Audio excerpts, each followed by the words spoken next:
avec les amis de GLM, deux gars que vous avez appréciés instantanément. Comment ça va, vous deux? Ça va bien, et toi, Bien Nicolas? avoir. Merci de nous recevoir au chalet, messieurs, c'est le fun. Alors, Nick et Benoît, c'est vrai que c'est une ambiance chalet. On va expliquer d'abord comment on s'est rencontrés, parce qu'en affaires, là, c'est important. C'est comme dans n'importe quoi. Il y a des gens avec qui ça clique, puis on fait des affaires, de la business ensemble. Comment c'est arrivé, vous deux? Ben moi, je peux le dire, là, j'ai vécu un moment où est-ce que j'ai fait travailleur autonome. Oui. Puis dans un beau trade show de manufacturier 4.0, je me suis assis dans une salle d'environ 200 personnes. Puis j'avais pas beaucoup d'attentes, mais je m'assois puis je vois un personnage sur le stage. Plus grand que nature. Plus grand que nature, avec une énergie, une passion oui. qui livrait plein de choses. Puis je me suis mis à interagir avec durant sa prestation. Puis je me suis dit, il faut que j'aille parler à ce gars-là. Puis depuis ce temps-là, je travaille avec Ben. Puis ce gars-là, c'est lui. Ouais, exact. C'est Benoît. Alors, Benoît, qu'est-ce qui t'a amené là, toi? En fait, qu'est-ce qui m'a amené là? Ça, c'était un événement dans lequel il parle que j'étais conférencier, il y avait environ 300 personnes. C'était le salon d'innovation à Longueuil. OK. Mais en fait, qu'est-ce qui m'a amené là? Moi, je suis un villageois des Îles-de-la-Madeleine. Je suis né à Havre-Robert. Ah oui! Profond Havre-Robert, là, tu sais, l'île-de-la-Madeleine. quel Grandi super à Amqui, à la Tuque, les Forces armées canadiennes, un bac en génie industriel. Puis à travers ça, c'est l'expérience qui m'a amené à travailler dans le secteur manufacturier depuis toujours. GLM a été bâti sur un fondement vraiment intéressant, c'est qu'en fait, il y a environ 30 des entreprises qui réussissent leur virage numérique. Tu sais. Puis souvent, les gens pensent que c'est par la technique ou par les technologies, mais c'est souvent par l'adoption. Puis GLM avait une promesse au début, c'était d'aider les gens à démocratiser la technologie, puis à enlever le sentiment d'imposteur que les gens ont face à ça. Tu sais, un chef d'entreprise qui a 60, 70 ans, qui a une équipe, même s'il y a 200-300 employés, bien souvent, la technologie va tellement vite qu'il n'y a pas personne, des fois, qui le shake un peu, Oui, puis le recul, c'est sûr. tu fais-tu les bons choix? Une transformation numérique, c'est pas un projet. C'est pas quelque chose qui a un début, une fin, c'est un changement de culture dans l'entreprise. Puis en même temps, on dit ça fait peur, mais il faut prendre le taureau par les cornes.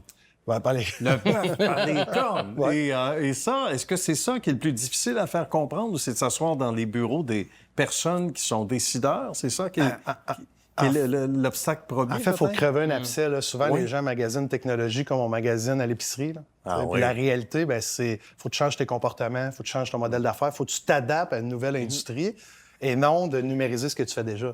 Il y a des belles opportunités avec la technologie, mais ça peut te coûter très cher de faire ce que tu fais déjà avec du c'est numérique sûr. sans t'améliorer. Tout à tu sais. fait. C'est du cas par cas, on dirait C'est aussi. du cas par cas, puis ce qui est vraiment complexe, je te dirais, c'est de faire participer les gens. Ah Tu sais, oui. je vais rendre à César ce qui revient à César. Un client qui nous a donné une super belle phrase, c'est Louis Plante. OK. Puis on salue Louis s'il Ben nous oui, écoute. salut, Louis. Puis, Ouais. puis il nous a dit, les gens adhèrent au changement auquel ils contribuent. Fait que le oui. plus complexe, je pense, c'est de faire lever la vague, contribuer les gens, mais faire lever les projets avec eux, leurs idées, les impliquer. Les Pour faire- impliquer, ouais. Impliquer les gens, c'est là qu'on a besoin de façon de faire, de métaux, pour que ça prenne forme. On reste bien assis, bien implanté, tellement qu'on s'est dit on va créer la chaise bleue. Ouais. Qu'est-ce que c'est que la chaise bleue, mon cher Benoît? La chaise bleue, là, vous voyez ça comme un gros événement manufacturier. OK. Il y a des créateurs de contenu, qui est moi Nicolas maintenant avec l'équipe et les Ben partenaires, où on discute avec la communauté. Tu sais, au Québec, il y a 13 000 manufacturiers. Ça représente 13 du PIB. 13 000, Puis c'est là-dessus, énorme. il n'y a personne qui crée de contenu. Tu sais, si OK. tu enlèves les organisations à but non lucratif, le gouvernement qui essaie de communiquer aux manufacturiers, Oui.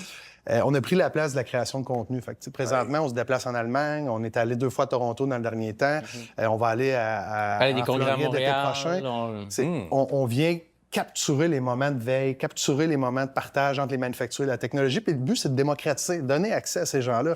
Exemple, Nicolas, qui t'a rencontré à Toronto? Qui Oui, est on veut un une belle exemple. tête d'affiche. hein? Tête d'affiche, M. Denis Gaudreau, de CEO d'Intel Canada, chic type, qui s'est assis Bien. avec moi. Puis une belle question que j'ai posée, ça a été de dire qu'est-ce qui, Denis, est le plus grand frein pour la création de valeur avec la transformation numérique dans les PME qui sont clientes chez vous? Oui, bonne question. Puis ce qu'il m'a dit, c'est, tu sais, Nick, souvent, on veut parler de logiciels, de technologie, puis la personne qui est en charge de la stratégie dit souvent à celui qui va implanter une nouvelle technique, une nouvelle technologie, parle avec Jean-David, c'est notre programmeur. Il est au sous-sol, là, il travaille dans le garde-robe, oui. puis il y a pas... Puis ce qu'il dit, il faut que les gens qui intègrent la tech ait accès à la table stratégique de l'entreprise. Où se prennent les décisions. Exact. C'est J'ai certain. dit, c'est le fun, c'est la vocation de la chaise bleue. Exact, J'étais vraiment content de l'entendre. Puis doit surgir là, rapidement, il nous reste 1 minute ou à peu près, un tas d'idées qui inspirent d'autres mondes, d'autres gens dans le manufacturier. Avant même de partir le podcast de la chaise bleue, ce qui est intéressant, c'est que nous, on a amené physiquement une chaise bleue chez le client pour demander qui va s'asseoir dessus. Parce que, tu sais, nous, on a une expérience en tech,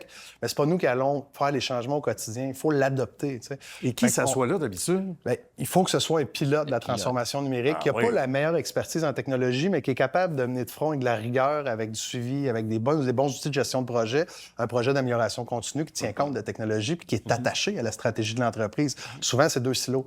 Il y a la table stratégique, il y a la table d'opération, puis il y a les TI. Exact. C'est ce que la chaise bleue vient casser. Puis la démocratie, pas la démocratie, mais le podcast que ça a permis de faire, en fait, c'est d'interrelier les gens, de les mettre en relation, puis leur donner une voix pour qu'ils se parlent, qu'ils se comprennent, les arrimer ensemble. Démontrer qu'ils ne sont pas seuls là-dedans. C'est tout le monde a cet enjeu-là présentement. Ça va vite. Là. Tu sais, toi aussi, pour avoir créé en 2007 la radio. Oui, merci de la mention. Qui s'assoit dedans, souvent, oui, Benoît l'a dit, c'est le pilote, mais il faut que ça soit quelqu'un de chez le client. Exact. C'est la transformation qui appartient à l'entreprise. Absolument. Ils ont besoin de quelqu'un à la permanence.